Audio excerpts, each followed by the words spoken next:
Welcome back to our channel. ప్రపంచ రాజకీయాలు ఆర్థిక వ్యవస్థల్ని షేక్ చేసిన అతిపెద్ద లీక్ పనామా పేపర్స్. 2016లో ఎనానిమస్ సోర్స్ జాన్ డి నుంచి German news paper Suddeutsche Zeitung కు 11.5 మిలియన్ డాక్యుమెంట్స్ అంటే 2.6 టెరాబైట్స్ డేటా లీక్ అయింది. ఇవి పనామా లా ఫర్మ్ మొజాక్ ఫోన్సేకా నుంచి వచ్చినవి. ఈ డాక్యుమెంట్స్ లో 2,14,000 కంటే ఎక్కువ ఆఫ్ షోర్ కంపెనీల డీటెయిల్స్ ఉన్నాయి.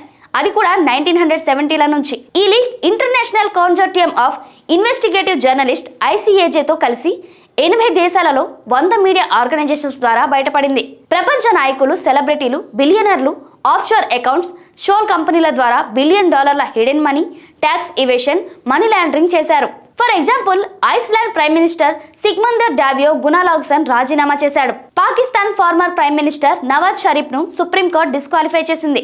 రష్యన్ ప్రెసిడెంట్ వ్లాదిమిర్ పుతిన్ స్నేహితులు ఇన్వాల్వ్ అయ్యారు. ఇంకా యుక్రెయిన్, అర్జెంటీనా, చైనా నాయకులు, ఫీఫా అఫీషియల్స్ కూడా ఉన్నారు. దాని ఇంపాక్ట్ అనేక దేశాల్లో ఇన్వెస్టిగేషన్స్ మొదలయ్యాయి. మొజాక్ ఫోన్సేకా 2018లో క్లోజ్ అయింది. ప్రపంచ వ్యాప్తంగా దాదాపు $2 బిలియన్ ట్యాక్సెస్, ఫైన్స్ రికవర్ అయ్యాయి. 2025 నాటికి ఇంకా కొనసాగుతుంది. ఫ్రెండ్స్, ఈ లీక్ గ్లోబల్ కరప్షన్ ను ఎలా బయటపెట్టిందో చూసారా? మరి మీ థాట్స్ ఏంటో కామెంట్స్ లో తెలియజేయండి. మరి ఈ వీడియో మీకు నచ్చినట్లయితే లైక్ చేయండి, షేర్ చేయండి. మరి మా ఛానల్ ని సబ్స్క్రైబ్ చేయడం మర్చిపోకండి. మరో ఇంట్రెస్టింగ్ వీడియోతో మళ్ళీ కలుద్దాం. Until then, bye bye, take care.